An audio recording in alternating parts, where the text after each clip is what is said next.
দুবার বিয়ে করে সম্পর্ক ঠিক রাখার উপদেশ, নেটিজেনদের কটাক্ষের শিকার হলেন যশ ও নুসরত। চলুন আসল ঘটনাটা কি তা এই ভিডিওর মাধ্যমে একবার বিস্তারিতভাবে জেনে নিই। টলিপাড়ার অন্যতম জনপ্রিয় জুটি নুসরত জাহান ও যশ দাশগুপ্ত। এক পুত্র সন্তানের জনক ও জননী এই দম্পতি, কিন্তু তাদের সম্পর্কের উপর নেটিজেনদের ট্রোলিংয়ের শেষ নেই। নুসরতের অতীত প্রেম, বডি শেমিং, বিয়ে নিয়ে নানা গুঞ্জন সবসময় তাদের ঘিরে থাকে।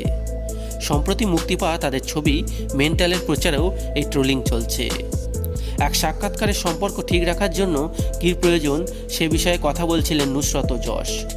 যশ বলছিলেন, যেমন জিমে গিয়ে রোজ শরীরচর্চা করে আমরা নিজের শরীরের যত্ন নিই, তেমনই সম্পর্কের ক্ষেত্রেও রোজ খেটে সম্পর্কের স্বাস্থ্যের যত্ন নেওয়া উচিত। আমার মনে হয় যতই ব্যস্ত থাকুন না কেন।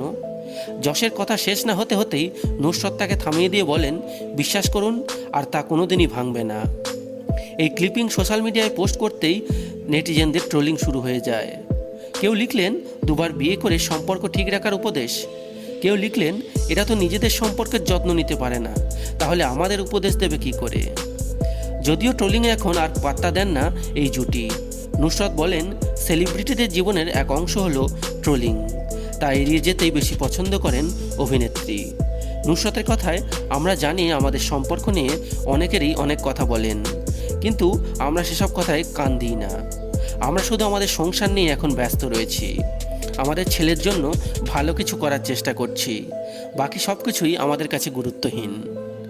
যাই হোক বন্ধুরা, আপনারা কারা নুসরত ও যশের ফ্যান অবশ্যই কমেন্ট বক্সে কমেন্ট করে জানাবেন, এবং এরকম দরকারি এন্টারটেনমেন্ট নিউজ সবার আগে পাওয়ার জন্য আমাদের চ্যানেলটা সাবস্ক্রাইব করে আমাদের সঙ্গে যুক্ত থাকবেন।